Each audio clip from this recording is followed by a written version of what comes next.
श्री स्वामी समर्थ। जय जय स्वामी समर्थ। ओम नमः शिवाय। मार्गशीर्ष महिना जवळ येत आहे।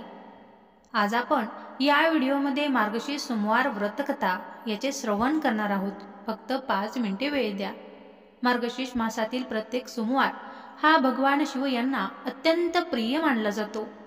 या व्रताचे पालन करणाऱ्यावर महादेवाची विशेष कृपा होते, कुटुंबात सुख समृद्धी नांदते, अडथळे दूर होतात आणि मनोकामना पूर्ण होतात। स्वामी महादेवाच्या या आशीर्वादमय व्हिडिओत तुम्ही आलात हे सुद्धा एक संकेत आहे। आजची कथा तुम्हाला नक्कीच काहीतरी देऊन जाणार आहे।